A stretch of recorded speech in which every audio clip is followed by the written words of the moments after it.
Welcome to the new mass physics. तो आज start करने वाले हैं एम सीरीज क्लास 12th की, और इसमें हम कवर करेंगे क्या चैप्टर कंप्लीटली टर्म 1 के लिए। जैसा कि लिखा हुआ दिख भी रहा है तुम्हें, टर्म 1 CBSE 2022। मतलब इस चैप्टर, इस वीडियो में हम पूरा चैप्टर नंबर 1 कवर करेंगे फिजिक्स का, which is called electric charges and field. अब इसे हम कंप्लीटली कवर करेंगे थ्योरेटिकल वाइज और फॉर्मूला वाइज, और इसके नेक्स्ट वीडियो में आप लोगों को मिलेगी क्या न्यूमेरिकल प्रॉब्लम और न्यूमेरिकल के सॉल्यूशन मिलेंगे आपको, है ना, एनसीईआरटी के या MCQ based, case study based और अजर्शन रीजन बेस्ड। उसी टाइप के क्वेश्चंस की हम प्रैक्टिस करेंगे। एनसीईआरटी एग्जाम्पलर से लिए गए हैं, कुछ अच्छी बुक से लिए गए और सैम्पल पेपर से लिए गए हैं।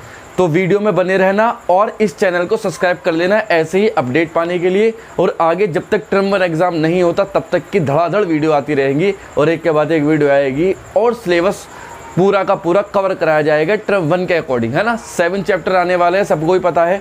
तो 7 चैप्टर के अकॉर्डिंग पूरा सिलेबस कंप्लीट कराया जाएगा इस चैनल पे। 1 शॉर्ट वीडियो पूरे चैप्टर के लिए, और उसके बाद न्यूमेरिकल वीडियो जिससे कि कॉन्सेप्ट की क्लैरिटी आ सके। तो स्टार्ट करते हैं, बने रहना मेरे साथ। मेरा नाम है विशाल शर्मा। वीडियो को अच्छे से देखना, पूरी वीडियो देखोगे तो पूरी की पूरा चैप्टर समझ में आ जाएगा अच्छे से।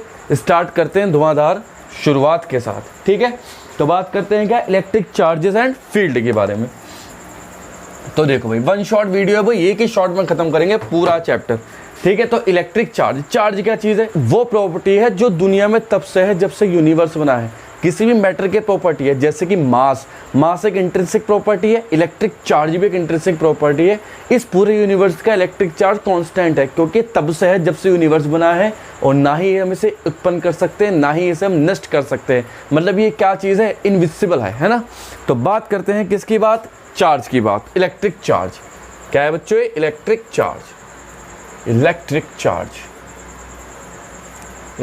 चार्ज। तो हम जानते हैं इलेक्ट्रिक चार्ज को डिनोट करते हैं किससे? Denoted by Q. डिनोटेड किससे डिनोट करेंगे? डिनोटेड बाय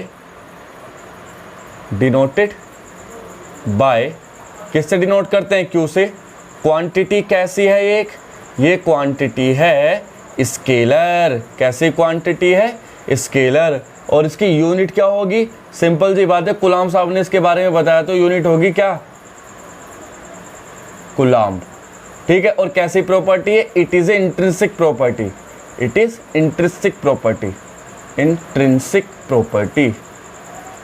किसकी प्रॉपर्टी है? मटेरियल की या मैटर की, है ना। तो बस सिंपल सी बात है। तो ये हमारे पास चार्ज की।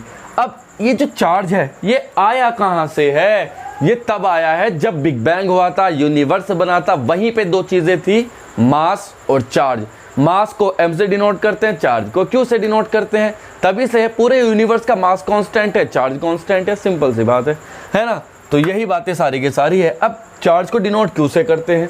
अब जो कूलाम को ट्रिब्यूट दिया गया, कूलाम साहब को क्यों दिया गया ट्रिब्यूट? क्योंकि कूलाम साहब ने बताया था कि 2 चार्जेस के बीच एक फोर्स होता है जिसे फोर्स ऑफ अट्रैक्शन और रिपल्सन कह सकते हैं, ठीक है। तो कूलाम्स लॉ में पढ़ेंगे उस बात को। तो यहाँ बात क्या करने वाले हैं? चार्ज के। तो देखो, चार्ज जो होते हैं वो 2 टाइप के होते हैं। They are 2 type.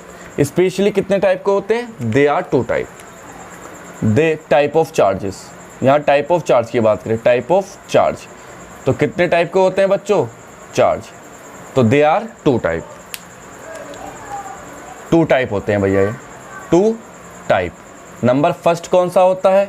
Positive charge. और नंबर सेकंड क्या होता है? Negative charge. 2 टाइप के चार्ज होते हैं, कोई दिक्कत वाली बात है नहीं इसमें। निगेटिव चार्ज और पॉजिटिव चार्ज। पॉजिटिव चार्ज को हम किससे डिनोट करते हैं? +q से। निगेटिव चार्ज को -q से। इसमें तो कोई शक वाली बात है नहीं। चार्ज कैसा आता है? इलेक्ट्रॉन के ट्रांसफर होने से किसी बॉडी पे चार्ज आ जाता है। जैसे 2 बॉडी है, इन्हें हमने आपस में रब किया तो इस बॉडी के कुछ इलेक्ट्रॉन इस पे ट्रांसफर हो गए, तो जो क्वांटिटी डेवलप हुई that quantity is called charge, है ना। जब हमने इसे रब किया तो इस मार्कर से कुछ इलेक्ट्रॉन्स पे चले गए मान लो, तो इस पे जो चार्ज, इस पे जो क्वांटिटी डेवलप हुई उसे चार्ज, इस पे जो क्वांटिटी डेवलप हुई उसे चार्ज कहते हैं। जैसे हमने बचपन में भी बहुत सारे खेल किए हैं कि मार्कर को इसे घिसो अच्छे से, अपने पेंसिल को ऐसे सर से घिसते थे और कागज के टुकड़ों के पास ले जाते थे, तो कागज के टुकड़े चिपक जाते थे। लेकिन हमें उस टाइम उसका आंसर नहीं पता होता था, लेकिन आज हमें इस चीज का आंसर पता है। क्या? क्योंकि हम इसे जब घिसते हैं तो इससे क्या कर रहे हैं? बॉडी को चार्ज कर रहे हैं, और बॉडी चार्ज हो रही है तो हमारे हेयर से कुछ इलेक्ट्रॉन्स पे ट्रांसफर हो रहे हैं, तो ये चार्ज हो गई। गई। अब चार्ज हो गई तो कागज़ के पास लेकर के जाएंगे, वो उससे चिपक जाएंगे, क्योंकि तुम्हें पता है सेम चार्जेस रिपल और अनलाइक चार्जेस अट्रैक्ट, तो चार्ज अट्रैक्ट कर रहे हैं तो बॉडी पे कागज़ चिपक रहे हैं। तो यही बातें हैं। दो टाइप के चार्ज होते हैं, पॉजिटिव चार्ज, निगेटिव चार्ज, है ना। जैसे कि मान लो हमने क्या, एक बॉडी है ये वाली और एक बॉडी है ये वाली, इन दोनों बॉडीज़ को हमने रब किया, मान लो ये बॉडी ए हुई और ये बॉडी बी हुई। इस टाइम अभी तो कुछ है ही नहीं, बिफोर रबिंग है मामला। क्या है? बिफोर रबिंग, बिफोर रब करने से पहले। अब हमने क्या काम किया, इन्हें रब किया। जब हम इन्हें रब कर रहे हैं, रबिंग, तो क्या हो रहा है, कुछ इलेक्ट्रॉन यहाँ से यहाँ जा रहे हैं, इलेक्ट्रॉनों का ट्रांसफरेशन चल रहा है। और जब हम इसे नीचे की तरफ को लिखेंगे और करेंगे, कैसे करेंगे, देखो यहाँ से जब हम इसे ऐसे यहाँ और वापस दूरी पे रख देंगे तो यहाँ से कुछ इलेक्ट्रॉन यहाँ गए, मान लो यहाँ से जो इलेक्ट्रॉन चले गए तो इसने दिए, तो देने वाला बड़ा होता है, तो मतलब यहाँ क्या आएगा, पॉजिटिव चार्ज, और उस पर कैसा आया, निगेटिव चार्ज, है ना। जिस क्वांटिटी ने इलेक्ट्रॉन, जिस बॉडी ने इलेक्ट्रॉन दिए उस पर पॉजिटिव चार्ज, जिस बॉडी में इलेक्ट्रॉन आए उस पर निगेटिव चार्ज डेवलप हो जाता है। तो यही दो टाइप के चार्जेस होते हैं, पॉजिटिव और निगेटिव, सिंपल सी बात है। अब पॉजिटिव और निगेटिव चार्ज के बारे में हमने बात की, तो ये चार्जेस की कुछ प्रॉपर्टी भी होती होंगी। जब चार्जेस बने हैं, देखा तो किसी ने नहीं, इलेक्ट्रॉन, प्रोटॉन, न्यूट्रॉन देखे तो नहीं है किसी ने, इमेजिनेशन है। इलेक्ट्रॉन माइक्रोस्कोप से देखे जाते हैं इस लेटेस्ट वर्ड में, मॉडर्न फिजिक्स में, जो जे थॉमसन साहब ने, है ना, बताया था जिसके बारे में। तो बात ये, उस टाइम जब कूलाम साहब ने इनकी खोज करी तो उनकी कुछ प्रॉपर्टीज़ रखी गई थी, प्रॉपर्टीज़ ऑफ चार्जेस, क्योंकि कुछ क्वांटिटी है जिसे हम रिड्यूस करा रहे हैं तो उसकी लिमिटेशन रखना बहुत ज़रूरी है, उसकी प्रॉपर्टीज़ के बारे में जानना बहुत ज़रूरी है। तो हम उनकी प्रॉपर्टी के बारे में जाना गया, तो नाम पड़ा क्या, properties of charges, properties of charge, property of charge, properties of charge. तो देखो भैया, फर्स्ट प्रॉपर्टी तो वही है, क्या, फर्स्ट प्रॉपर्टी है same charges attract and unlike charges, same charges ripple and unlike charges attract, वही वाली बात है ना जो मैंने बताया। तो फर्स्ट प्रॉपर्टी हुई यहाँ, सेम चार्ज क्या करते हैं, रिपेल एंड ये लाइक कर दो, है ना, मैचिंग करना है ना, like charge ripple, unlike charge attract, unlike charge attract, ठीक। मतलब जैसे कि ये एक पॉजिटिव चार्ज, ये एक पॉजिटिव चार्ज, दोनों चार्जेस हैं, जब दोनों को पास लाएंगे तो ये इधर को भागेगा और ये इधर को भागेगा, पता नहीं क्या दुश्मनी है दोनों में, फर्स्ट है और ये सेकंड है ना। तो रिपल करेगा इधर को और ये इधर को, इस तरफ को, दोनों एक दूसरे से रिपल होंगे, दूर भागने की कोशिश करेंगे, क्योंकि दोनों का नेचर कैसा है, सेम। और सेम है तो अगर इसने ठान लिया कि मैं तेरे पास नहीं आऊँगा, दूसरे भी ठान लिया वो भी तेरे पास नहीं आएगा, क्योंकि दोनों का नेचर सेम है ना यार, दोनों का नेचर से। अब तुम लड़के होकर के लड़के के पास को जाओगे, समझ गए ना, कहाँ जाओगे, वहीं जहाँ सब जाते हैं। ऐसे ये निगेटिव चार्ज है तो दूसरा भी निगेटिव, ये भी क्या करेंगे दोनों आपस में, अरे रिपल्सन ही करेंगे, एफ ये भी एक दूसरे के पास आना नहीं चाहेंगे। लेकिन भाई अगर मैं एक चार्ज पॉजिटिव लेंगे और एक चार्ज निगेटिव लेंगे तो ये दोनों आपस में प्यार करने लगेंगे, यही बोलते हैं अट्रैक्शन, इसे बोलते हैं लॉ ऑफ अट्रैक्शन। एक चीज़ अपने से अपोजिट नेचर वाली चीज़ की तरफ को अट्रैक्ट होती है, ये भी लॉ ऑफ अट्रैक्शन है, चाहे वो यूनिवर्स का लॉ हो चाहे वो फिजिक्स का लॉ हो, है ना। ये क्या है, रिपल्शन, रिपल्शन यहाँ हो जाएगा, कोई दिक्कत यहाँ तक किसी को, ठीक। फर्स्ट प्रॉपर्टी समझ में आ गई, बहुत बढ़िया। सेकंड प्रॉपर्टी की बात करते हैं। सेकंड प्रॉपर्टी क्या है, charges are additive in nature, मतलब किसी बॉडी पे अगर चार्ज है और हमें टोटल चार्ज निकालना है तो क्या कर सकते हैं, उसे ऐड कर सकते हैं। क्या लिखेंगे, they are additive in nature. Second property, they are additive in nature, ठीक, कोई दिक्कत वाली बात ही नहीं। मतलब जैसे मान लो कोई बॉडी है, इस पर Q1, इस पर Q2, इस पर Q3, तो नेट चार्ज क्या हो जाएगा यहाँ पे, Q1 plus Q2 plus so on, ये एडिटिव नेचर है। थर्ड प्रॉपर्टी की बात अगर हम करें तो थर्ड प्रॉपर्टी क्या हो जाती है, चार्जेस आर कंजर्व। कंजर्व का मतलब they neither be created nor be destroyed, तो क्या हो जाएगा, they are conserve, they are conserve. और कंजर्व का सबसे बड़ा एग्जाम्पल क्या है, दे आर कंजर्व का सबसे बड़ा एग्जाम्पल क्या है, यूनिवर्स का चार्ज हमेशा कांस्टेंट रहता है, charge of universe is always constant, charge of universe is constant, universe is constant, ठीक है, ये कंजर्वेशन का सबसे बड़ा एग्जाम्पल है। फोर्थ की बात करते हैं, charge of isolated system is always constant. Isolated system क्या होता है? जिसमें ना तो कोई अंदर से बाहर आ सके और ना बाहर से अंदर जा सके, ना तो अंदर से कोई बाहर ना आ सके, बाहर से कोई अंदर ना जा सके, वही आइसोलेटेड सिस्टम है ना। तो क्या है आइसोलेटेड सिस्टम? क्या कहेंगे? Charge of isolated system, charge of isolated system, isolated system is constant, constant और ज़ीरो। ठीक, तो कोई दिक्कत नहीं मानता मैं तो यहाँ तक सबसे बढ़िया बातें हैं, कोई दिक्कत नहीं, बढ़िया चल रहा है, मज़ा आ रहा है, वाह वाह। ठीक है, तो यहाँ तक कोई दिक्कत वाली बात है ही नहीं। ठीक, फिफ्थ क्वांटिटी की बात, फिफ्थ प्रॉपर्टी की बात करते हैं, जो सबसे इंपॉर्टेंट प्रॉपर्टी है, क्वांटाइजेशन ऑफ चार्ज। क्या है? Quantization of charge. Quantization of charge क्या होता है भैया? क्वांटाइजेशन क्या होता है? क्वांटाइजेशन चार्ज की वो प्रॉपर्टी है कि जब चार्ज को रब करते हैं तो कुछ इलेक्ट्रॉन ट्रांसफर होते हैं। तो क्वांटाइजेशन प्रॉपर्टी क्या है? The number of electron transferred is always in integer form. किसी भी बॉडी से जब इलेक्ट्रॉन ट्रांसफर होंगे तो वो किसकी फॉर्म में होंगे? इंटीजर फॉर्म के टर्म में। मतलब अगर एक बॉडी से इलेक्ट्रॉन ट्रांसफर हो रहे हैं दूसरी पे, तो ऐसे होंगे 1, 10, 100, 1000, 2000, इस तरह से होंगे होल नंबर। लेकिन अगर हम कहें कि एक बॉडी से दूसरी बॉडी में इलेक्ट्रॉन इस तरह ट्रांसफर हुए 1.1, 3.1, 2.1, तो ये नहीं हो सकता, क्योंकि charge is a smallest charge of universe. चूँकि इस electron is a smallest charge of universe. तो यूनिवर्स का स्मॉलेस्ट चार्ज कौन सा? इलेक्ट्रॉन। हालांकि दो चार्ज और आए हैं जिन्हें क्वार्क बोलते हैं। Quark, up quark, down quark, मतलब इलेक्ट्रॉन को बीच में से तोड़ो तो 2/3 हिस्सा ऊपर, 1/3 हिस्सा नीचे। जो 2/3 हिस्सा है उसे अप क्वार्क, जो 1/3 हिस्सा उसे डाउन क्वार्क बोलते हैं। लेकिन हमारी बुक जो लिखी गई इलेक्ट्रॉन को बेस मान के लिखी गई, इसलिए हम इलेक्ट्रॉन के यूज़ करते हैं। तो वही बातें हैं यार। क्वांटाइजेशन क्या है? Number of electron transfer is always integer form. Electron transfer always in integer form. Integer form, जब इंटीजर फॉर्म में होंगे तो मतलब कितने इलेक्ट्रॉन ट्रांसफर हुए? मान लो एक बॉडी ये है, दूसरी बॉडी ये है, यहाँ से कितने इलेक्ट्रॉन चले गए? मान लो n नंबर ऑफ इलेक्ट्रॉन चले गए। तो कैसे कैलकुलेट किया जाए? Q is equal two plus minus NE नाम के फॉर्मूले से यहाँ हम क्या कर सकते हैं? ये कैलकुलेट कर सकते हैं कि कितने इलेक्ट्रॉन ट्रांसफर हुए हैं, नंबर ऑफ इलेक्ट्रॉन कितने ट्रांसफर हुए हैं, ये पता लगा सकते हैं।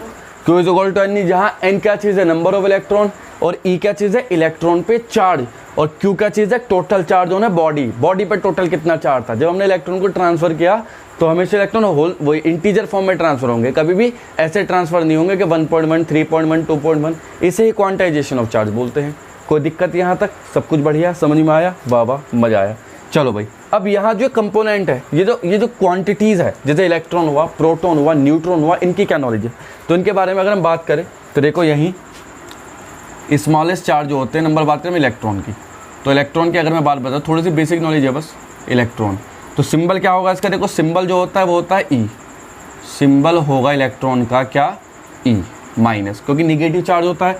इलेक्ट्रॉन पे चार्ज होता है ई इज इक्वल टू -1.6, जो कि चार्ज इलेक्ट्रॉन में Q E -1.6 into 10⁻⁻19 coulomb.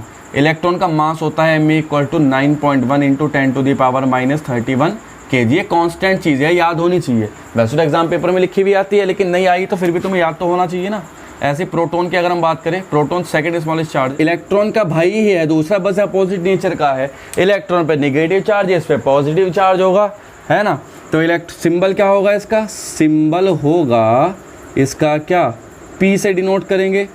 Charge on proton होता है वो होता है +1.6 इंटू 10⁻⁻19 कूलम, और जो मास होगा प्रोटॉन का वो होता है क्या? 1.67 इंटू 10⁻⁻27 kg। ये सारी चीज़ें हैं इलेक्ट्रॉन की और प्रोटॉन की।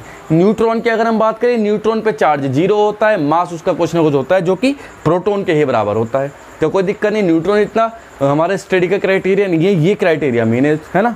तो ठीक है भाई, ये तो चार्ज के बारे में बातें थी जो हमने सीख ली। अब बॉडी को चार्ज कैसे करते हैं, है ना। How to charge a body, how to charge a body.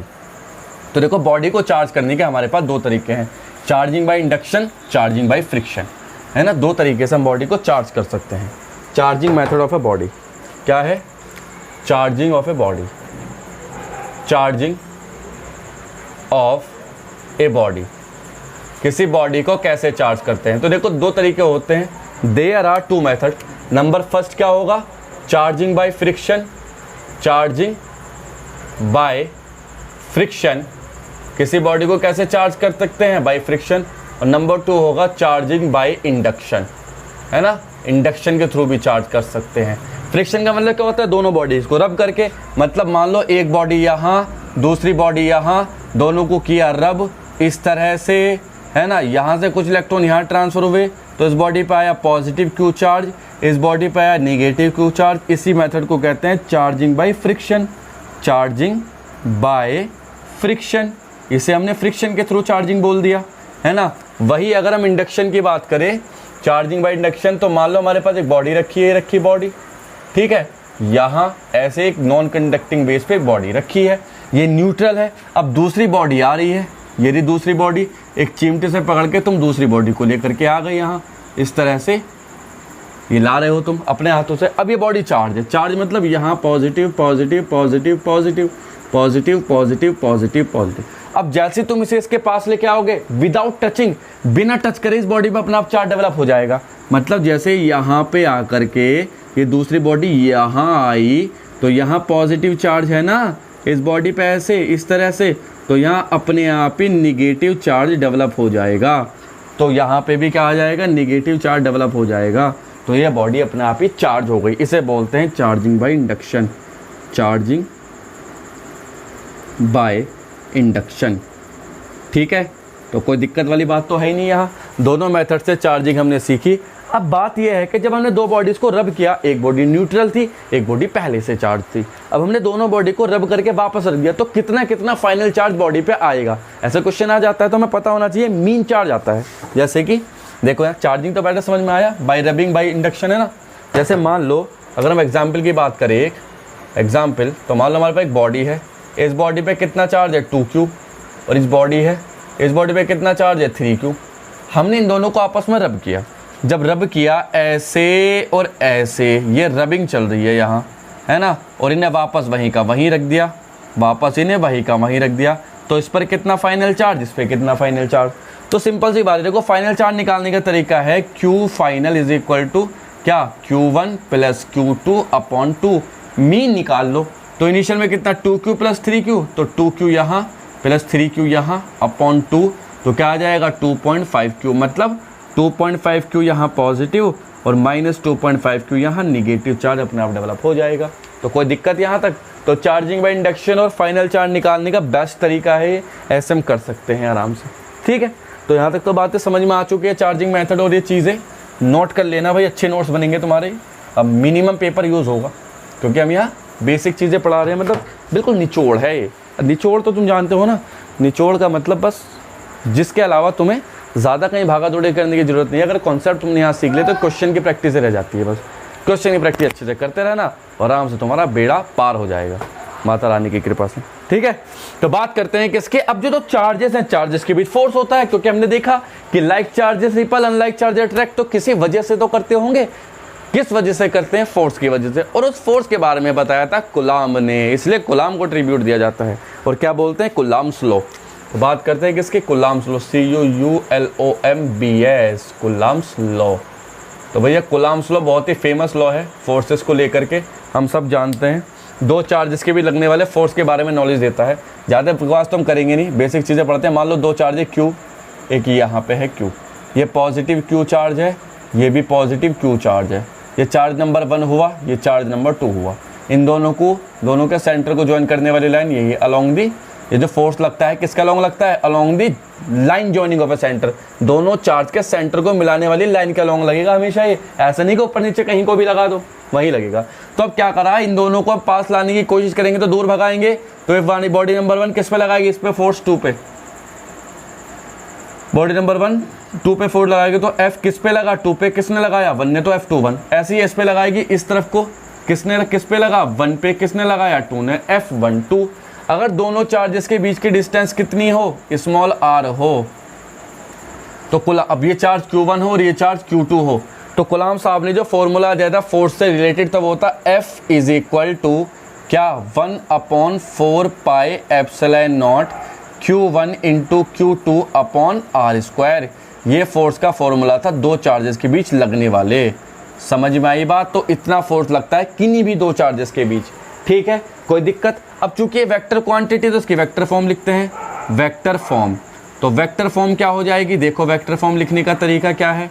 Vector form लिखने के लिए हमें एक डायरेक्शन वेक्टर चाहिए, क्यों? क्योंकि ये तो वेक्टर क्वांटिटी है, फोर्स, समझ में आती है बात, लेकिन चार्ज तो वेक्टर क्वांटिटी नहीं है ना। तो हमें क्या चाहिए, एक ऐसी क्वांटिटी चाहिए जो इसे वेक्टर में कन्वर्ट कर दे। तो हमें डायरेक्शन वेक्टर चाहिए, वेक्टर में पढ़ा होगा तुमने 11वीं क्लास में।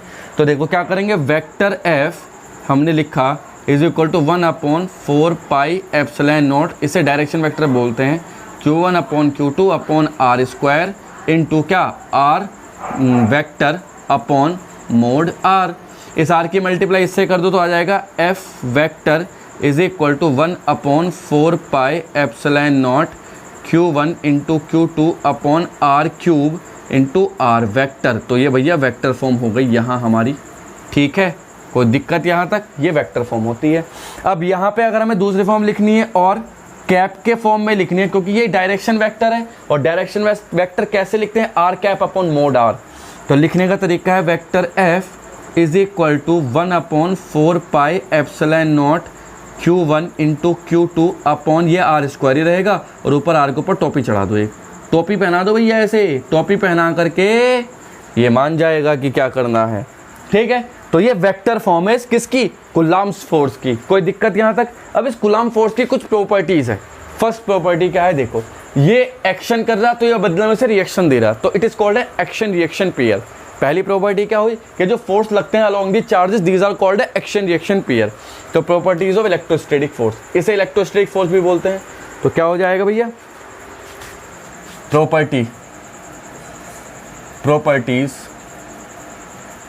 ऑफ इलेक्ट्रिक फोर्स या कूलम्ब फोर्स, इलेक्ट्रिक फोर्स।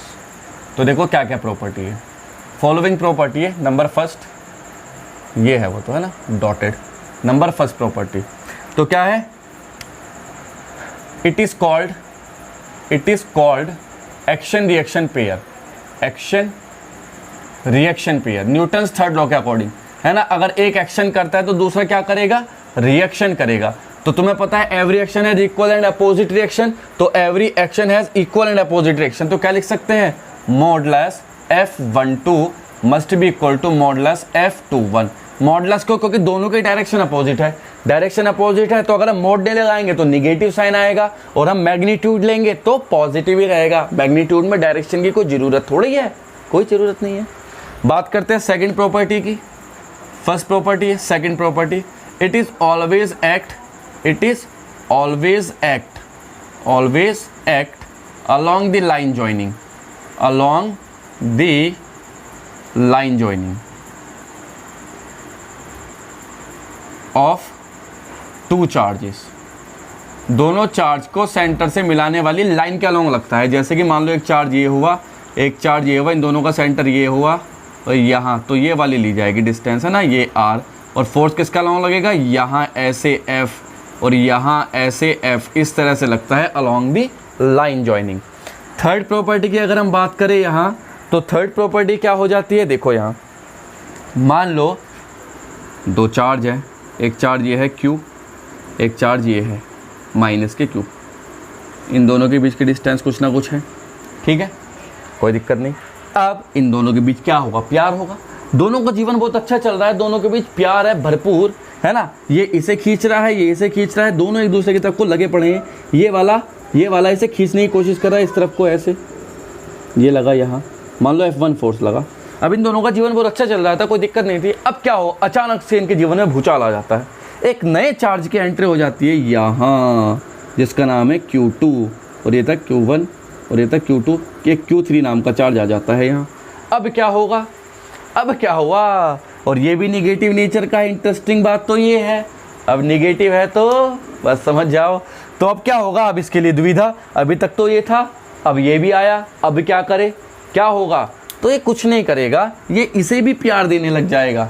है खतरनाक, ये क्या करेगा, ये इसे भी प्यार देने लग जाएगा इस तरह से, कितने से, F3 से कह दो इसे। तो क्या इस वाले प्यार पे, मतलब इन दोनों के किस फोर्स पे इसके आने से कोई फ़र्क पड़ा? रियल लाइफ में क्या होता है, फ़र्क पड़ता है। ये छोड़ के चली जाएगी अगर पता चल गया तो, है ना, ये छोड़ के चली जाएगी तो बच के रहना।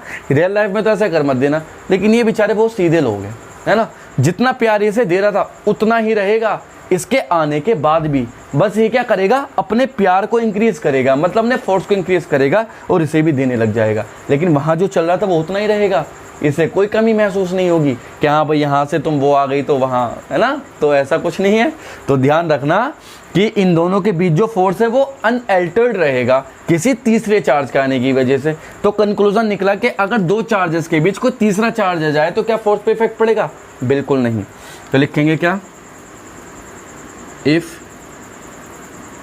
देयर इज another charge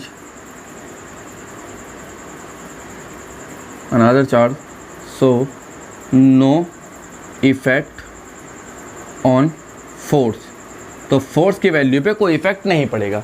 तो बात समझ में आई मैग्नीट्यूड के बारे में, सारी चीज़ों के बारे में, ठीक है। तो ये थी इसकी प्रॉपर्टीज, कुछ ना कुछ सारी के सारी इस कूलम्ब्स फोर्स की प्रॉपर्टीज थी। ये याद रखने वाली बातें हैं, कोई ऐसी दिक्कत वाली बात है नहीं। अब यहाँ जो एक कांस्टेंट आया है ना, फोर्थ प्रॉपर्टी कह दो इसे, 1/4 पाई एप्सिलॉन नॉट नाम की चीज़ है। ये क्या है? कांस्टेंट है जो रिलेशन डेवलप करती है किस किस के बीच में, फोर्स के और चार्जेस के बीच में। तो इसकी वैल्यू होती है भैया 9 × 10⁹। ये कांस्टेंट की वैल्यू है, ठीक है। और दूसरी चीज़ यहाँ एप्सिलॉन नॉट क्या चीज़ है?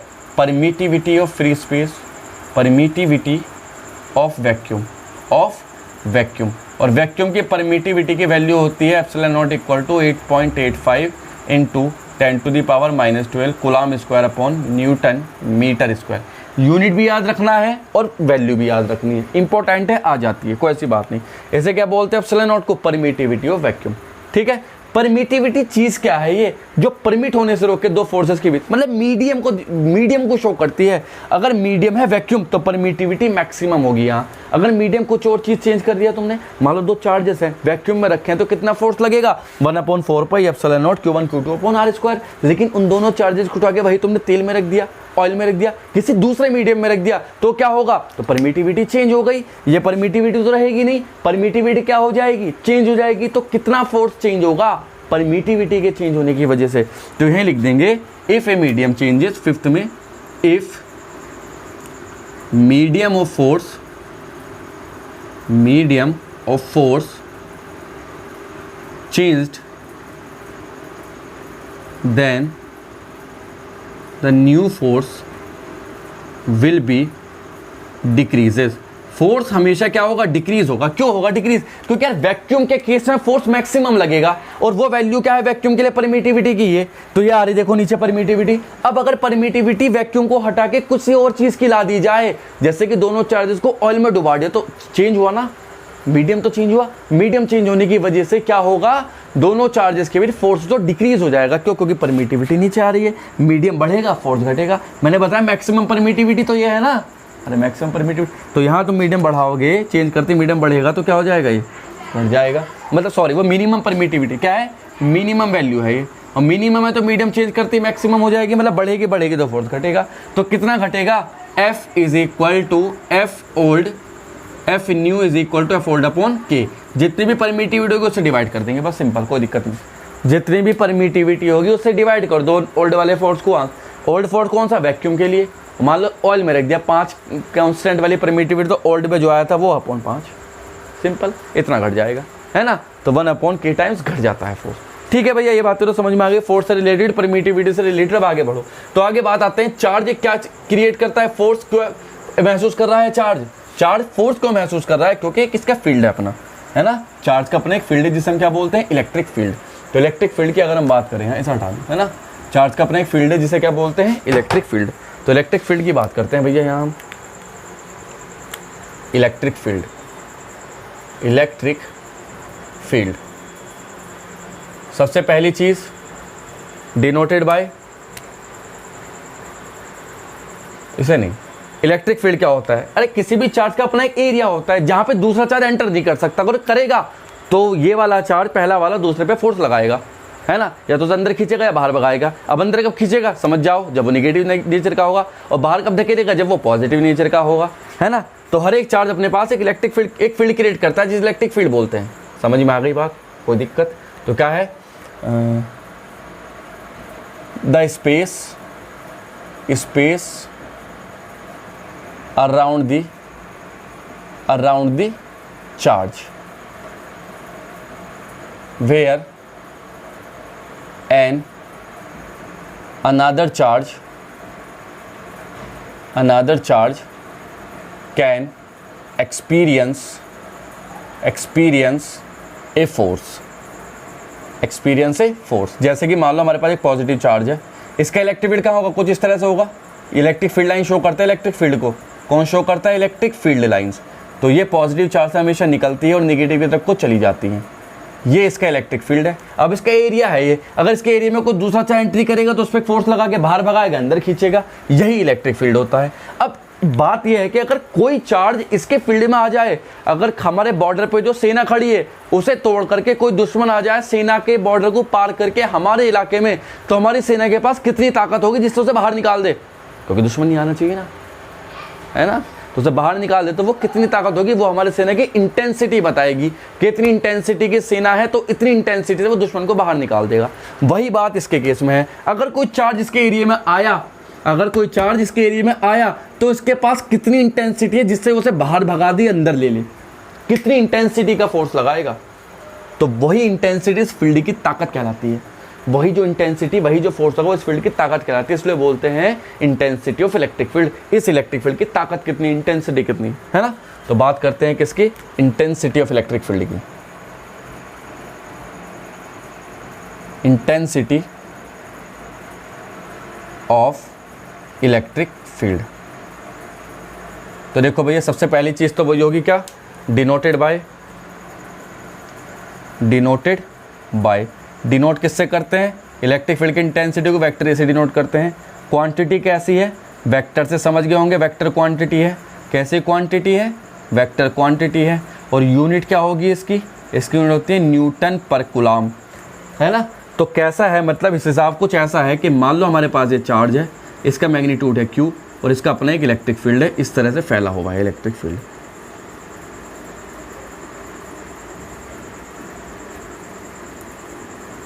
ये है अपने चार्ज का एक इलेक्ट्रिक फील्ड, ठीक है। अब यहाँ के इसके एरिया में कोई दूसरा चार्ज है जो कि टेस्ट चार्ज Q0, हमने रख के देखा कि कितनी इंटेंसिटी। अब क्या होगा, ये इस पर फोर्स लगाएगा, मान लो इसकी डिस्टेंस है दोनों की, अलोंग द सेंटर है R, ठीक है। अभी ऐसे दूर भगाएगा, कितने फोर्स से, इधर की तरफ को F फोर्स से भगाएगा, तो एक फोर्स एक्सपीरियंस करेगा नहीं करेगा। अरे जब ये वाला इस पर फोर्स लगाएगा तो एक फोर्स एक्सपीरियंस करेगा नहीं करेगा। जितना फोर्स एक्सपीरियंस करेगा वो तो उसकी इंटेंसिटी है। मैं किसी को धक्का दूँ तो ये तो मेरी इंटेंसिटी है कि मैंने कितना धक्का दिया कि वो दूर जाके पड़े, तो ये मेरी इंटेंसिटी है, पावर होगी। तो वही चार्ज की इंटेंसिटी कितनी, जिससे कि बाहर भागे। तो वही फोर्स क्या है, इंटेंसिटी। तो कैसे डेफिनेशन बनेगी, force experienced per unit test charge. इस टेस्ट चार्ज ने कितना फोर्स एक्सपीरियंस करा, वही इसका इलेक्ट्रिक फील्ड की इंटेंसिटी है। तो क्या लिख देंगे, force experienced per unit test charge, मतलब vector E is equal to force experienced per unit test charge Q0 is called intensity of electric field.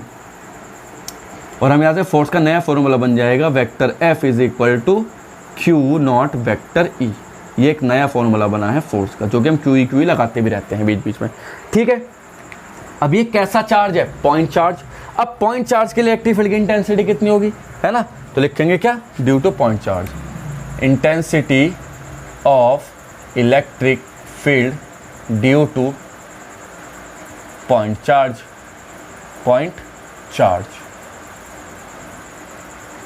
तो पॉइंट चार्ज के लिए क्या होगी, यही है पॉइंट चार्ज। तो देखो यहाँ ये फॉर्मूला लगा दो फोर्स का। तो E is equal to formula क्या देखा अभी हमने, F अपॉन Q0, और F का फॉर्मूला क्या होगा, 1/4 पाई एप्सिलॉन नॉट, किस किस के बीच में, इसके और इसके बीच में। तो Q into Q0 upon R square, और नीचे क्या चल रहा है, Q0 से Q0 कैंसिल, फॉर्मूला आया 1/4 pi epsilon naught Q upon R square. यह है intensity of electric field due to a point charge. कोई दिक्कत यहाँ तक। अगर हमें वेक्टर फॉर्म लिखनी है इसकी, तो वेक्टर फॉर्म के लिए बिल्कुल वही फोर्स वाला सिस्टम अपनाएंगे।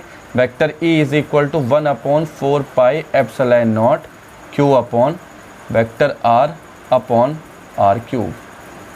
ये आया भैया हमारे पास intensity of electric field due to a point charge. अब अगर कहीं पॉइंट चार्ज दिख जाए और पूछे जाए बताओ इतने सेंटीमीटर की दूरी पे इंटेंसिटी ऑफ इलेक्ट्रिक फील्ड कितना होगा, तो फॉर्मूला कौन सा लगाएंगे, ये वाला है ना, पॉइंट चार्ज के लिए है भैया। तो कोई दिक्कत ना इलेक्ट्रिक फील्ड में। अभी इलेक्ट्रिक फील्ड किस किस के लिए हो सकता है, इलेक्ट्रिक फील्ड कई सारी चीज़ों के लिए हो सकता है, जैसे कि सिस्टम ऑफ चार्जेस, है ना, बहुत सारे चार्ज हो, एक चार्ज ना हो, यूनिफॉर्म डिस्ट्रीब्यूटेड चार्जेस, डाइपोल, है ना, इन चीज़ों के लिए इलेक्ट्रिक फील्ड हो सकता है। तो यही इस चैप्टर का सारांश है, इन चीज़ों के लिए हमें क्या निकालना है, इलेक्ट्रिक फील्ड निकालना है। देखो अच्छे से, कोई दिक्कत वाली बात है ही नहीं, सब बढ़िया चल रहा है।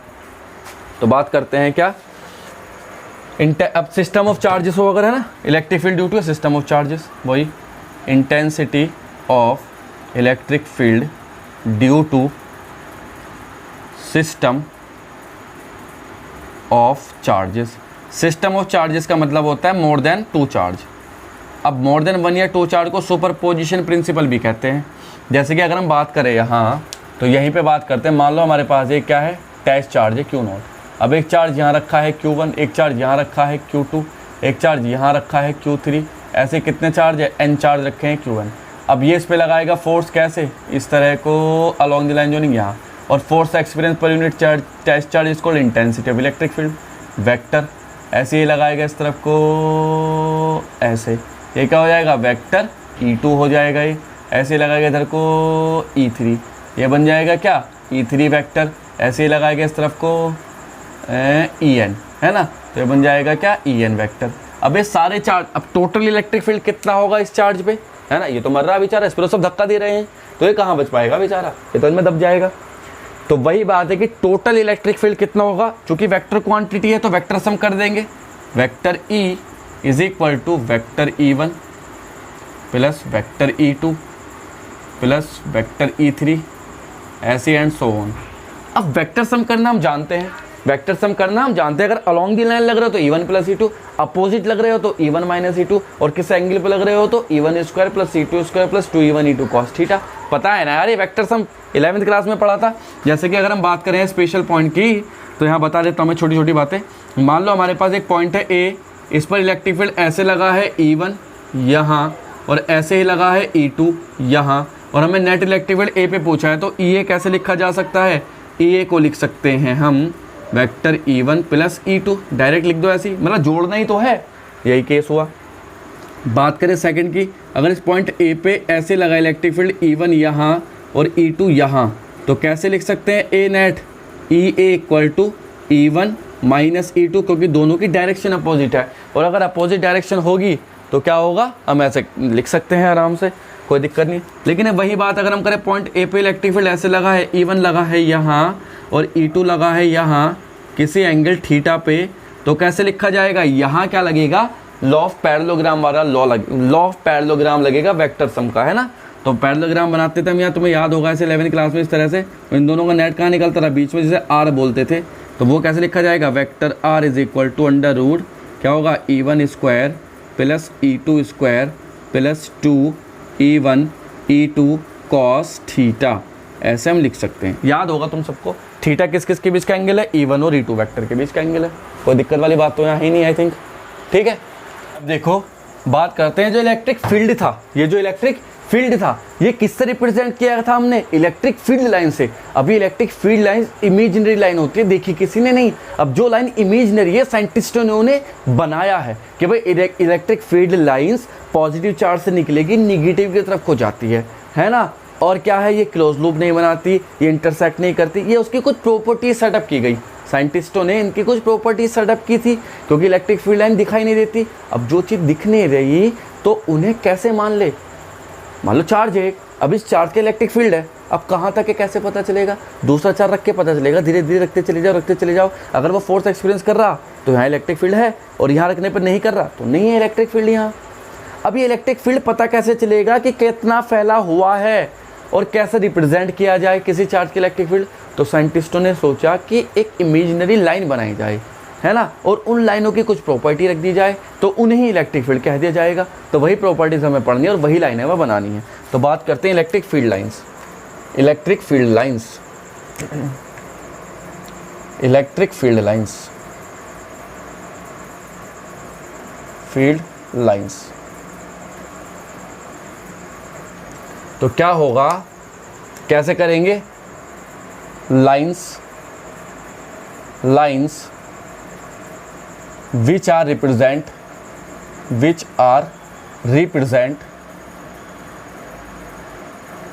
the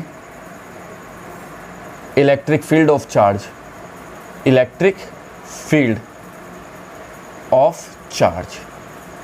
ठीक है ना।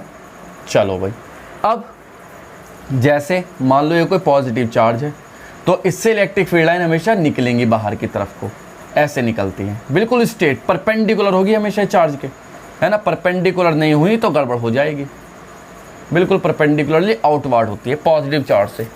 निगेटिव चार्ज की बात करें तो कैसे ड्रॉ करेंगे, परपेंडिकुलरली इनवर्ड होती है। यहाँ से ये क्या होती है, परपेंडिकुलरली इनवर्ड, इस तरह से। यही इलेक्ट्रिक फील्ड लाइन से, है ना, ऐसे ये होती है। अगर दो चार्जेस हो इस तरह से, एक पॉजिटिव और एक निगेटिव, तो कैसे होंगी, पॉजिटिव से निकलेगी निगेटिव पे चली जाएंगी, पॉजिटिव से निकली निगेटिव पे चली गई, पॉजिटिव से निकली निगेटिव पे चली गई। यहाँ ये ऐसे, ये ऐसे, ठीक। यहाँ ये अंदर जाएगा यहाँ से, तो क्योंकि निगेटिव है भैया ये, और ये पॉजिटिव है तो यहाँ से बाहर जाएंगे ऐसे। करोड़ों लाइनें निकलती, एक दो नहीं निकलती, ठीक है। अगर दोनों चार्ज निगेटिव है तो एक पॉजिटिव है एक पॉजिटिव है, दोनों पॉजिटिव है मान लो, तो क्या होगा, बाहर तो निकली थी उससे जाने के लिए, लेकिन क्या हो जाएगा, ये ऐसे चली जाएंगी, ये ऐसे चली जाती है, मिल ही नहीं पाती बेचारी, ये यहाँ चली जाती है, यहाँ चली जाती है, यहाँ चली जाती है, यहाँ ऐसे, और यहाँ से ऐसे, और यहाँ से ऐसे, और यहाँ पे बैंड होगा ही नहीं क्योंकि दूरी आ गई इससे थोड़ी, इस तरह से बाहर की तरफ को आउटवर्ड हो जाती है। तो ये भैया negative positive two positive charges है। नेगेटिव चार्ज के लिए भी ऐसे होता है, वो इनसाइड कर देते हैं बस एरो को। तो ये इलेक्ट्रिक फील्ड लाइन ड्रॉ करने के तरीके होते हैं, पॉजिटिव से निकालो नेगेटिव पे पहुंचा दो। अब ये इलेक्ट्रिक फील्ड लाइन जो है, इनकी कुछ प्रॉपर्टीज सेट की गई, तो क्या क्या प्रॉपर्टीज़ है, तो properties of electric field line, properties. First, पहली प्रॉपर्टी क्या है, तो तुम्हें पता ही है, दे originated from positive and terminated to negative, ठीक। पॉजिटिव से निकली निगेटिव पे चली गई, दे नेवर इंटरसेक्ट। क्यों नहीं करती, बात ये भी है ना, ये कभी भी एक दूसरे को इंटरसेक्ट नहीं कर सकती, कभी भी काटेगी नहीं। क्यों नहीं काटती, बिकॉज BCZ का मतलब होता है because at the point of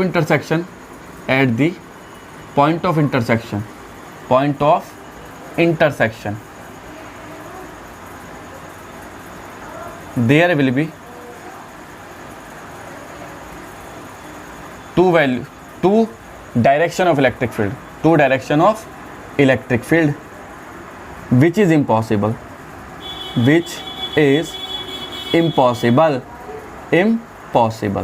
वो पॉसिबल ही नहीं है। मतलब जैसे मान लो पॉइंट है ए, इस पर एक डायरेक्शन ये हो गई, एक डायरेक्शन ये हो गई, काटने के बाद ये यहाँ से काटा ऐसे और यहाँ से काटा, तो क्या होगा, E1 हो गई, ये E2 हो गई, दो डायरेक्शन नहीं हो सकते, तो रॉन्ग है ये, है ना, क्या है ये, रॉन्ग, नॉट पॉसिबल, पॉसिबल ही नहीं है, ठीक है।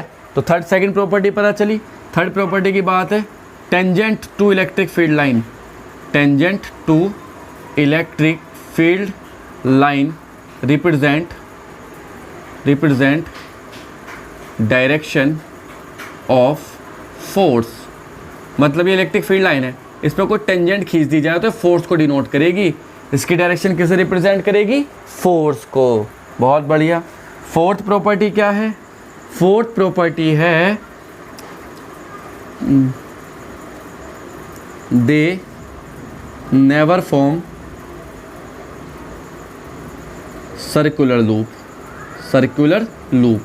मतलब पॉजिटिव से निकल करके पॉजिटिव पे नहीं जाएगी कि पॉजिटिव से निकली पॉजिटिव पे चली गई, रॉन्ग है ये, है ना। तो सर्कुलर लूप नहीं बनाती, they never form circular loop. और फिफ्थ बात जो है वेरी इंपॉर्टेंट है, जहाँ लाइनें पास होगी वहाँ मैक्सिमम मैग्नेटिक फील्ड, जहाँ लाइनें दूर होगी वहाँ मिनिमम मैग्नेटिक फील्ड। तो मतलब ऐसे ऐसे ऐसे ऐसे, ये है मान लो दो पॉइंट है ए और एक पॉइंट हुआ बी, तो कहाँ electric field maximum, E B is greater than E A. जहाँ लाइनें पास पास वहाँ इलेक्ट्रिक फील्ड मैक्सिमम और जहाँ दूर दूर वहाँ मिनिमम। सिंपल बात। तो ये थी वही इलेक्ट्रिक फील्ड लाइन जिसे हम रिप्रेजेंट कर रहे थे अभी तक। ठीक है, नोट कर लो फटाफट से। इसके बाद हम बात करते हैं किसके, इलेक्ट्रिक डाइपोल की। इलेक्ट्रिक डाइपोल, वीडियो पॉज करके नोट कर लिया करो, कभी सोचो कि पॉज नहीं होती भैया। Electric dipole, electric dipole. अब इलेक्ट्रिक डाइपोल क्या चीज़ है, सबने पढ़ा है हमने। सिस्टम ऑफ चार्ज है, मॉलिक्यूल्स में मिलता है, देख नहीं सकते इसे हम, क्या है मॉलिक्यूल्स में मिलता है, वाटर के मॉलिक्यूल, कार्बन डाइऑक्साइड के मॉलिक्यूल, है ना, ऐसे इलेक्ट्रिक डाइपोल मिलता है। इलेक्ट्रिक फील्ड में एक दूर डिफ्लेक्ट हो जाता है मॉलिक्यूल, तो मतलब डाइपोल है, नहीं होता तो नहीं है, वही वाला सिस्टम है सारा का सारा। तो अगर हम बात करें इलेक्ट्रिक डाइपोल क्या चीज़ है डिफाइन करने की कोशिश, the system of charges which is placed at a finite distance. दो चार्जेस का वो सिस्टम जो एक दूसरे से फाइनाइट डिस्टेंस पे रखा हो। अब चार्जेस कैसे होंगे, अपोजिट नेचर के, सेम मैग्नीट्यूड के। तो वही बात करेंगे क्या हम यहाँ, system of charges, system of charges placed at finite distance, finite distance. System of equal and opposite आएगा यहाँ, इक्वल एंड अपोजिट, है ना। जैसे कि मान लो एक चार्ज है प्लस क्यू, तो दूसरा क्या आना चाहिए, माइनस क्यू होना चाहिए भैया। दूसरा क्या आएगा, माइनस क्यू। दोनों एक दूसरे कितने डिस्टेंस पे रखे होते हैं, 12, ये फाइनाइट डिस्टेंस है। तो इसे क्या कहते हैं, dipole. It is called dipole. तो डाइपोल के दो पोल, एक पॉली एक पोली, है ना। अब इस इलेक्ट्रिक डाइपोल में वाइब्रेशन होते हैं, हिलता रहता है, क्यों, क्योंकि इसके अंदर मोमेंट है, मोमेंट की वजह से हिलता है। तो उसकी बात करते हैं इलेक्ट्रिक डाइपोल मोमेंट की। क्या चीज़ है नेक्स्ट हम, इलेक्ट्रिक डाइपोल मोमेंट। इसी मोमेंट की वजह से इलेक्ट्रिक डाइपोल मोमेंट। अब इलेक्ट्रिक डाइपोल मोमेंट क्या है, सबसे पहली बात वही, चूंकि वेक्टर क्वांटिटी है तो सबसे पहले लिखेंगे डिनोटेड बाय, डिनोटेड बाय, किससे डिनोट करते हैं, पी से। क्वांटिटी कैसी है, क्वांटिटी है भैया ये वेक्टर, और यूनिट क्या होगी इसकी, इसकी यूनिट होगी वो होगी कूलाम मीटर। ये कूलाम है, सेंटीमीटर नहीं है, कूलाम मीटर। तो अगर हम फॉर्मूला लिखें तो वेक्टर पी हो जाएगा क्या, प्रोडक्ट ऑफ ईदर चार्ज, दोनों में से किसी एक चार्ज का ले लो, product of either charge and distance between both charges 12। ये भैया हमारे पास इलेक्ट्रिक डाइपोल मोमेंट का फॉर्मूला बना। कोई दिक्कत यहाँ तक, vector P is equal to Q into 12। अब चूंकि ये वेक्टर क्वांटिटी है तो वेक्टर फॉर्म तो लिख दी मैंने। डायरेक्शन क्या होगी इलेक्ट्रिक डाइपोल मोमेंट की, तो देखो डायरेक्शन होती है negative to positive. Electric dipole moment की डायरेक्शन जो होगी हमेशा वो कहाँ से कहाँ होगी, निगेटिव टू पॉजिटिव, ये भागा पी। तो डायरेक्शन क्या होगी इसकी, डायरेक्शन क्या होगी, negative charge to positive charge, negative charge से पॉजिटिव चार्ज की तरफ को इसकी डायरेक्शन होगी, है ना। तो ये इलेक्ट्रिक डाइपोल मोमेंट है भैया हमारे पास। अब इस इलेक्ट्रिक डाइपोल की वजह से क्या क्रिएट होता है, क्या डेवलप होता है, इलेक्ट्रिक फील्ड डेवलप होगा। क्यों होगा भाई डेवलप, क्योंकि साफ साफ दिख रहा चार्ज रखे हैं यहाँ, अगर चार्ज रखे हैं तो इलेक्ट्रिक फील्ड भी होगा। तो इस डाइपोल की वजह से कहाँ कहाँ इलेक्ट्रिक फील्ड हो सकता है, यहाँ हो सकता है, यहाँ हो सकता है, यहाँ हो सकता है, यहाँ हो सकता है, अरे सब जगह हो सकता है चारों तरफ। इसके अंदर नहीं होगा, अंदर जीरो होगा, क्योंकि ये पॉजिटिव या नेगेटिव दोनों एक दूसरे को क्या कर देंगे, कैंसिल आउट। बात अगर हम करते हैं यहाँ यहाँ यहाँ यहाँ यहाँ जहाँ भी, तो इलेक्ट्रिक फील्ड क्या होगा, कितना कितना होगा। तो देखो ये वाली लाइन जो होती है इसके एक्सिस को पार करती हुए से बोलते हैं एक्सेल लाइन। ये लाइन जो पार होती है बाइसेक्ट करती हुए से बोलते हैं इक्वेटोरियल लाइन। और कहीं भी इन दोनों लाइनें के अलावा उसे बोलते हैं जर्नल पॉइंट। क्या बोलते हैं, जर्नल पॉइंट। क्या बोलते हैं, जर्नल पॉइंट। तो क्या लिखते हैं, इलेक्ट्रिक डाइपोल, वो electric field due to dipole, electric field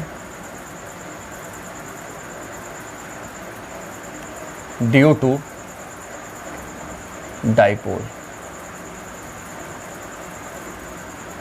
तो देखो भैया electric field due to dipole की अगर हम बात करें यहाँ, तो सबसे पहली बात axial line, eight axial line, axial line, axial line पे कितना इलेक्ट्रिक फील्ड होगा। जैसे कि मान लो हमारे पास डाइपोल है,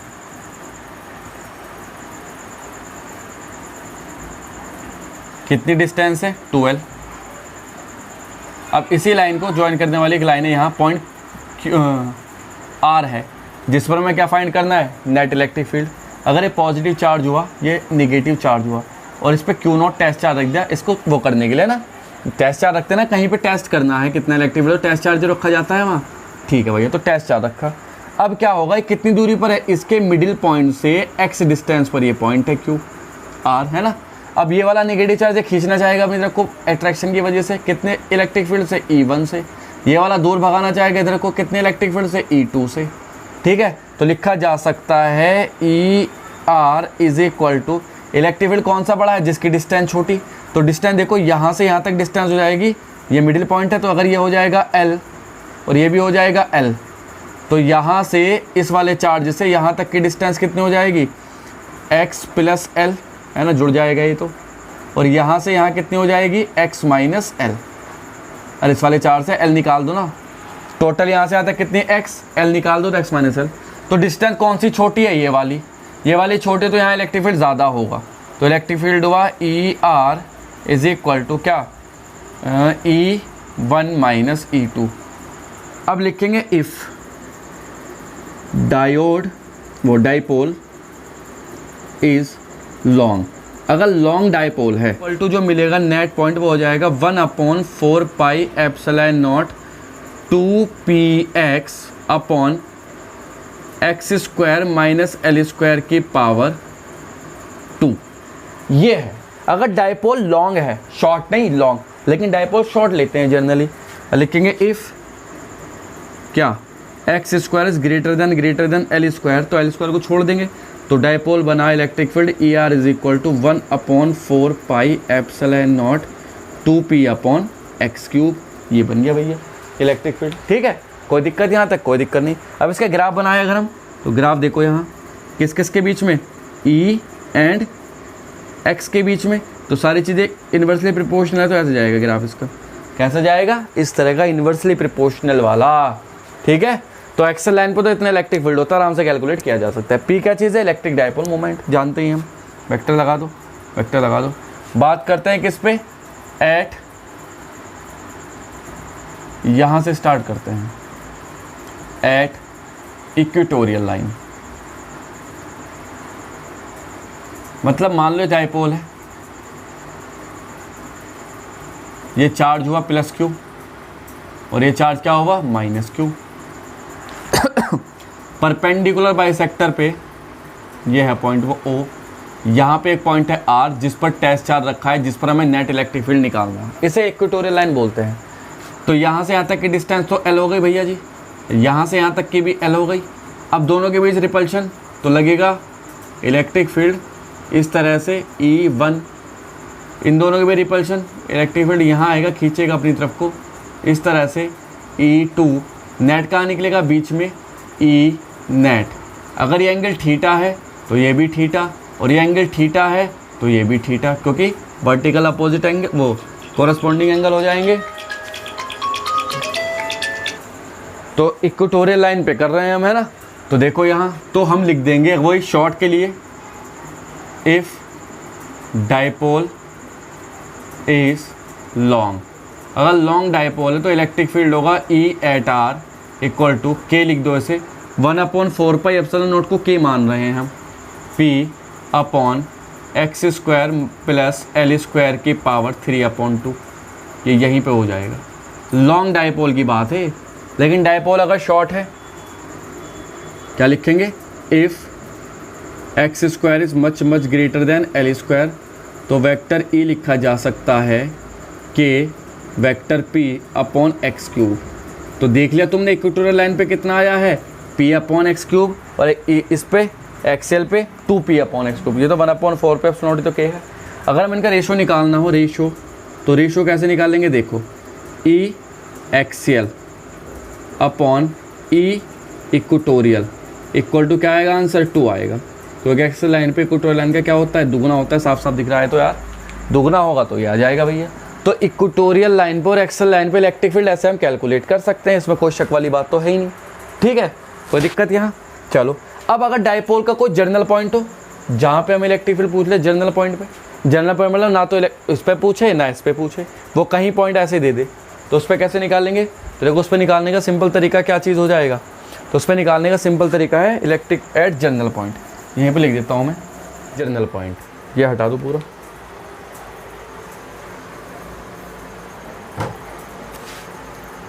eight general point, general point की अगर हम बात करें यहाँ, तो मान लो डायपोल रखा है, ये रहा डायपोल, प्लस क्यू और माइनस क्यू। यहाँ के सेंटर से एक पॉइंट यहाँ है वो आर, जिस पर हमें फाइंड करना है ना। तो यहाँ से यहाँ तक की डिस्टेंस हो जाएगी, कितनी हो जाएगी डिस्टेंस, मान लो आर है डिस्टेंस ये, और ये एंगल कितना बना रहा, थीटा। और डायपोल मोमेंट की डायरेक्शन होती है यहाँ को पी, वेक्टर पी। तो इस पी के दो कंपोनेंट टूटेंगे, एक तो यहाँ क्या जाएगा पी कॉस थीटा, और इसके जस्ट अपोजिट टूटेगा यहाँ क्या जाएगा पी साइन थीटा। तो इस पॉइंट की अगर हम बात करें, यहाँ आती है ई एक्सियल ये लाइन, और यहाँ क्या जाएगा ई इक्वेटोरियल लाइन, है ना। और दोनों का नेट निकलेगा यहाँ बीच में ई नेट। तो हम लिख देंगे ई एट आर, तो फॉर्मूला डायरेक्ट है भैया 1/4 pi epsilon naught P upon x cube under root 3 cos square theta plus 1। Simple सा फॉर्मूला है, डेरिवेशन भी है, सब करा देते हैं, लेकिन बात वो ये ट्रम्बन में आने वाला नहीं है। फॉर्मूला याद रखो तुम यहाँ। तो ये फॉर्मूला है, थीटा किस किस के बीच का एंगल है, इलेक्ट्रिक डायपोल मोमेंट और डिस्टेंस के बीच का। अब तुम थीटा चेंज करते रहो, एक्सल इक्वेटोरियल दोनों हो जाएगा। मान लो इस पॉइंट आर को तुमने यहाँ शिफ्ट कर दिया, तो थीटा कितना हो गया 0, थीटा 0 हो तो एक्सल लाइन मिल गई। तो थीटा 0 रखोगे तो वही 3 और 1 4 का रूट 2 निकल के आ जाएगा, तो ये आंसर आ जाएगा। लेकिन तुमने थीटा क्या कर दिया, थीटा से बिल्कुल सीधा वर्टिकल कर दिया, तो थीटा वर्टिकल तो इक्वेटोरियल वाला केस बनेगा। तो थीटा 90 रखोगे तो 0 ये हो जाएगा, पोर्शन 1 बचेगा, तो पी अपॉन एक्स क्यूब। बहुत सिंपल वाला केस है। तो डायपोल के बारे में थी जानकारी जो हमारी ज़बानी सुनानी थी, हमें समझ में आया सब कुछ। इलेक्ट्रिक फील्ड कैसे कैसे जनरेट होता है ड्यू टू ए डायपोल। बात किसकी करेंगे, अब अगर इस डायपोल को हम कहाँ रख दे, इलेक्ट्रिक फील्ड में रख दे। अगर इस डायपोल को हम कहाँ रख दे, इलेक्ट्रिक फील्ड में रख दे, तो घूमने लगेगा, और जब घूमेगा तो कितना टॉर्क इस पर लगेगा ये पता लगाना है ना। When dipole placed in electric field how much torque will be experience by it. तो हम टॉर्क देखेंगे भैया। तो बात करते हैं, किसकी बात करते हैं, dipole placed in electric field. Torque on A dipole placed in electric field क्या हो जाएगा,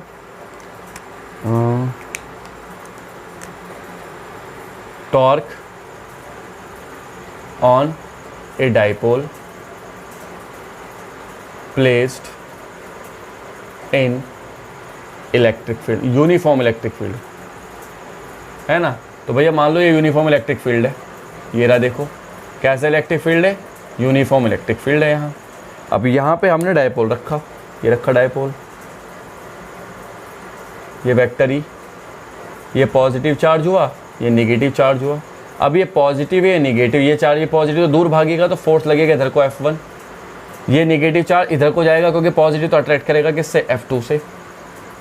F2 या F1 दोनों सेम मैग्नीट्यूड के होंगे ना। अरे F1 F2 दोनों सेम मैग्नीट्यूड के होंगे। अगर इस डायपोल की डिस्टेंस 12 है तो ये ऐसे रोटेट करने लगेगा, अरे ऐसे घुमा देगा ना, कपल बना, देखो इधर खींचेगा, इधर को मान लो मार्कर है, ये ऐसे है तो ऐसे घूमने लगेगा, तो घूम जाएगा। तो हमें इस पर टॉर्क निकालना, टॉर्क कितना लगा, तो मान लो परपेंडिकुलर डिस्टेंस इसकी, एंगल कितना बना रहा है, थीटा बनाया, मान लो इसने एंगल कितना बनाया, ये 12 यहाँ लिख दूँ मैं, और एंगल कितना बना, थीटा। तो हमें निकालना है टॉर्क ऑन डायपोल। तो देखो टॉर्क क्या होता है, force into perpendicular distance, perpendicular distance है ये, इसे थोड़ी देर के लिए एक्स कह दो, परफेक्ट। तो टॉर्क बनेगा हमें vector tau is equal to vector P cross vector E. इतना टॉर्क मिलता है किसी भी डायपोल को जब इलेक्ट्रिक फील्ड में रख देते हैं। यूनिफॉर्म इलेक्ट्रिक फील्ड में रखने पर इतना डायपोल मिले, इतना टॉर्क मिलेगा। पी क्या चीज़ है, इलेक्ट्रिक डायपोल मोमेंट, ई क्या चीज़ है, इलेक्ट्रिक फील्ड। इसे लिख सकते हैं tau is equal to P E sine theta. कोई क्रॉस प्रोडक्ट खोलते हैं तो क्या आता है, क्या आता है भैया, साइन आता है, और डॉट खोलते हैं तो कॉस आता है, तो डॉट खोला। अब यहाँ मैक्सिमम टॉर्क कब होगा, मैक्सिमम होगा थीटा इक्वल टू 90 रखने पर, सीधा खड़ा हो जाएगा। तो थीटा 90 पर टॉ मैक्सिमम मिलेगा हमें कितना, P इंटू ई, क्योंकि साइन 90 की वैल्यू क्या होती है, 1 होती है। ऐसे मिनिमम टॉर्क, मिनिमम कितना होगा जब थीटा इक्वल टू क्या हो, 0, तो टॉर्क मिनिमम कितना हो जाएगा भैया, 0। तो यहाँ पे दो केस बनते हैं, when electric dipole placed in A electric field, uniform electric field, है ना, not sufficient electric field, uniform electric field. तो कोई दिक्कत यहाँ तक, इलेक्ट्रिक डायपोल को जब हम किस में रख देते हैं, यूनिफॉर्म इलेक्ट्रिक फील्ड, इससे रिलेटेड क्वेश्चन आ जाते हैं, कोई ऐसी दिक्कत वाली बात नहीं है। यहाँ तक हमने चैप्टर कवर किया। अब हमारे पास जो चैप्टर का सेकंड पड़ाव है उस पड़ाव का नाम है गॉसेस थ्योरम, फ्लक्स और गॉस थ्योरम। तो फ्लक्स के बारे में पढ़ते हैं जिसे बोलते हैं इलेक्ट्रिक फ्लक्स, और गॉस थ्योरम के बारे में पढ़ते हैं, और बस अपना काम ख़त्म करते हैं, चैप्टर ख़त्म हो जाएगा और क्या रहा, है ना। तो बात करते हैं यहाँ हम गॉस थ्योरम, इलेक्ट्रिक फ्लक्स के बारे में सबसे पहले। तो देखो इलेक्ट्रिक फ्लक्स क्या होता है। Electric flux, number of electric field line passing through the surface, electric flux. तो इलेक्ट्रिक फ्लक्स क्या होगा, देखो सबसे पहली बार डिनोटेड बाय, इसे डिनोट करेंगे, डिनोटेड बाय किससे, फाई, यहाँ ई लगा देंगे क्योंकि इलेक्ट्रिक फ्लक्स है।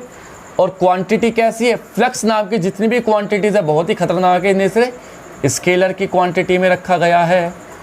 और यूनिट जो होगी, लाइट नहीं भागी देगा, तो स्केलर क्वांटिटी है भैया ये, है ना। और इसकी यूनिट जो होती है वो यूनिट होती है इसकी क्या, न्यूटन मीटर स्क्वायर पर कूलम, ये यूनिट है। अब फ्लक्स की क्या चीज़ है, number of electric field line passing through the surface. अगर किसी सरफेस से इलेक्ट्रिक फील्ड लाइन पास हो रही तो फ्लक्स बन जाती है। मतलब अगर इलेक्ट्रिक फील्ड लाइन ऐसी जा रही स्पेस में तो इलेक्ट्रिक फील्ड लाइन ही है, लेकिन उसे किसी चीज़ से पास करा दो तो वो क्या बन जाएगी, फ्लक्स। तो बन जाती है फ्लक्स। जैसे कि मान लो इलेक्ट्रिक ये एक सरफेस है भैया हमारे पास, ये एक सरफेस है ना।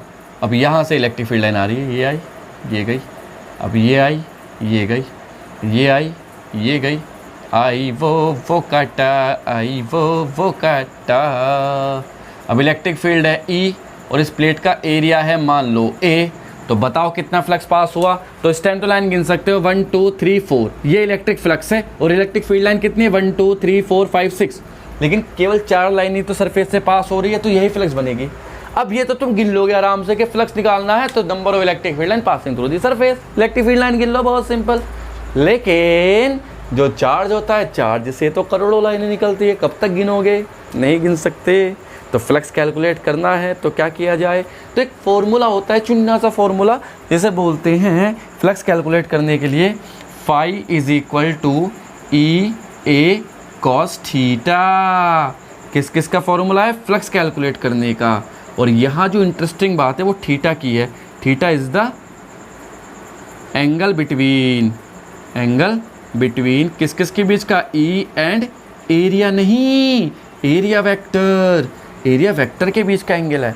और अगर स्मॉल एरिया है, स्मॉल एरिया है, इफ स्मॉल एरिया, तो फ्लक्स भी स्मॉल निकलेगा। अगर स्मॉल एरिया है, मान लो बहुत छोटे से एरिया से फ्लक्स पास हो रहा, मान लो ये चार्ज है और यहाँ पे ये एरिया है, अब यहाँ से फ्लक्स तो बहुत सारा है, मान लो इस स्मॉल एरिया से बहुत ज़्यादा सा फ्लक्स पास हो रहा है, ये रहा, तो स्मॉल एरिया है डी ए, तो फ्लक्स भी कितना होगा, डी फाई। तो लिखेंगे flux D phi equal to, तो फ्लक्स लिखा जा सकता है phi is equal to integration E vector D A. जरा से एरिया से इंटीग्रेशन कर दो तो टोटल फ्लक्स आ जाएगा। तुम्हें पता है टोटल फ्लक्स निकालने का तरीका क्या होता है, इंटीग्रेशन कर दो, सो सिंपल। तो यहाँ पे तो बात है, हमारी बात एरिया वेक्टर की चल रही है कि एरिया वेक्टर क्या चीज़ है। तो किसी भी सरफेस के परपेंडिकुलर लाइन ड्रॉ कर दो, वो उसका एरिया वेक्टर है, लेकिन वो लाइन परपेंडिकुलरली आउटवर्ड होनी चाहिए। तो एरिया वेक्टर की अगर हम बात करें, छोटी सी, हालांकि पता होगा तुम्हें, एरिया वेक्टर, तो एरिया वेक्टर क्या चीज़ है भैया, perpendicular to the surface outward, outward direction, वो एरिया वेक्टर। जैसे कि मान लो हमारे पास प्लेट रखी है, तो उसका एरिया वेक्टर जस्ट ऊपर को परपेंडिकुलर वेक्टर ए हो जाएगा, ठीक है। ऐसी जैसे प्लेट रखी है इस तरह की, इसका एरिया वेक्टर जस्ट ऐसे हो जाएगा, वेक्टर ए, ये इसका एरिया वेक्टर, एरिया नहीं एरिया वेक्टर। अब एरिया वेक्टर क्लोज क्वांटिटी के लिए कैसा होता है, जैसे कि मान लो स्फीयर है, स्फीयर के लिए एरिया वेक्टर कहाँ से आएगा, जस्ट इसके परपेंडिकुलर ड्रॉ कर दो वेक्टर लाइन, तो यही इसका क्या हो जाएगा, एरिया वेक्टर। कोई क्यूब है मान लो इस तरह का, और क्यूब के लिए एरिया वेक्टर कैसे कैलकुलेट करेंगे, ये कितने सरफेस है, 6, तो एक एरिया वेक्टर ये हुआ, एक एरिया वेक्टर ये हुआ, एक एरिया वेक्टर आगे को, एक एरिया वेक्टर यहाँ को, एक पीछे को, है ना, ये सब इसके एरिया वेक्टर्स है। तो एरिया वेक्टर क्या होता है सब। तो अगर हम इसके एरिया वेक्टर की बात करें तो कितना होगा, इस लाइन के जस्ट परपेंडिकुलर ये गई, देखो वेक्टर ए और इलेक्ट्रिक फील्ड ये है, तो एंगल कितना हो जाएगा, थीटा। तो ये है वो थीटा एंगल, ये है वो थीटा एंगल। अब फ्लक्स मैक्सिमम कब होगा, मैक्सिमम फ्लक्स तो मैक्सिमम कब होगा? अरे number of field line maximum कब पास करेगी? मान लो हमारे पास एक बुक है, number of field line maximum कब पास, जब सीधी खड़ी होगी, और मिनिमम जब ऐसे खड़ी होगी। अब सीधी खड़ी तो एरिया वेक्टर कैसे जाएगा? ऐसे, और इलेक्ट्रिक फील्ड लाइन भी ऐसे, तो दोनों के बीच का एंगल कितना हुआ? 0। तो 0 एंगल पे फ्लक्स क्या होगा? मैक्सिमम। और ऐसे पढ़ोगे तो एरिया वेक्टर ऐसे, इलेक्ट्रिक फील्ड लाइन ऐसे, तो एरिया कितना हुआ? एंगल कितना हुआ? 90। तो यहाँ 0, cos 90 0 होता है। तो मैक्सिमम फ्लक्स के लिए थीटा मस्ट भी क्या होना चाहिए भैया? 0, है ना। तो फाई मैक्सिमम क्या हो जाएगा? E इंटू ए, बस इतना सा। और मिनिमम फ्लक्स के लिए क्या होना चाहिए? मिनिमम फ्लक्स के लिए क्या होना चाहिए? Phi is equal to 90। तो फ्लक्स कितना हो जाएगा? 0। ठीक है ना। तो कोई दिक्कत है? तो फ्लक्स की ये भैया कहानी थी सारी की सारी, फॉर्मूले तुम्हें याद होने चाहिए फ्लक्स के सारे। कोई इसमें शक वाली बात नहीं है। बात करते हैं इस फ्लक्स को लेकर के जो ज्ञान दिया था वो दिया था गॉस साहब ने। और गॉस थ्योरम बहुत ही फेमस थ्योरम है, तुम जानते हो, किसी भी क्लोज सरफेस के लिए डिफाइन है। गॉस थ्योरम किसके लिए डिफाइन है? For a close surface. किसके लिए डिफाइन है? For a close surface. तो बात करते हैं किसकी? गॉस थ्योरम की। Gauss theorem. तो गॉस थ्योरम क्या कहती है भैया? गॉस थ्योरम कहती है कि अगर कोई चार्ज खुला हुआ है तो उसको पहले ढक दो, और उससे जो फ्लक्स निकल रहा है वो जो टोटल फ्लक्स होगा वो Q अपॉन एप्सिलॉन नॉट होगा। तो क्या लिखा है? In a close surface, for a close surface the total flux it states that the total flux passing through closed surface through a closed surface is phi is equal to q naught upon epsilon naught। q inside, ये inside charge है भैया, उस डिब्बे के अंदर कितना charge है, ये क्लोज मेन चीज है ना। क्लोज सरफेस से पास होने वाला जो टोटल फ्लक्स होगा वो होगा Q inside upon epsilon not. ठीक है। जैसे कि उन्होंने कहा कि चार्ज भैया रखा पॉजिटिव, अब इसे क्लोज सरफेस से बंद करो पहले। तो इससे कितना फ्लक्स पास होगा? पहले क्लोज सरफेस से बंद करो इसे। यही गॉसियन सरफेस कहलाया। क्या कहलाया? Gaussian surface. तो यहाँ से कितने फ्लक्स? करोड़ों लाइनें पास होगी, तो हमें तो पता नहीं करोड़ों कम, तो एक लाइन पकड़ लेंगे रही वेक्टर ही। और कितने एरिया से पास होगी? जरा से एरिया से, है ना। और कितना होगा इसके एरिया वेक्टर? डी ए वेक्टर यहाँ को होगा। तो हम डायरेक्टली लगा सकते हैं फॉर्मूला। क्या लगा सकते हैं? Integration vector E dot vector D A is equal to Q inside upon epsilon naught. ये फेमस गॉस थ्योरम है ना। इसका जनरल रूप ये है, वैसे तो फॉर्मूला है लेकिन जनरल रूप ये है, क्योंकि छोटे से एरिया से पास हो रहा है टोटल फ्लक्स। तो ये लगा करके हम डायरेक्टली सारे के सारे क्वेश्चन सॉल्व कर सकते हैं नीट लेवल के भी। बोर्ड तो यार कुछ दिक्कत ही नहीं है ना। तो अब ऐसे लिए कोई लीनियर चार्ज है, कोई कैसा चार्ज है? सरफेस चार्ज है ना। चार्जेस कितने टाइप के होते हैं? चार्ज को डिस्ट्रीब्यूट किया जाता है सरफेसिकली, लीनियरली, वॉल्यूमेट्रिकली। अगर चार्ज को लीनियरली डिस्ट्रीब्यूट कर दे तो लीनियर चार्ज डेंसिटी आती है। सरफेस चार्ज को सरफेस पे डिस्ट्रीब्यूट कर दे तो सरफेस चार्ज डेंसिटी, और चार्ज को किसी वॉल्यूम पे डिस्ट्रीब्यूट कर दे तो वॉल्यूम चार्ज डेंसिटी। तो पता ही है तुम लोगों को। तो यहीं से बात करते हैं। अगर बात करें हम electric field due to a linear charge, electric field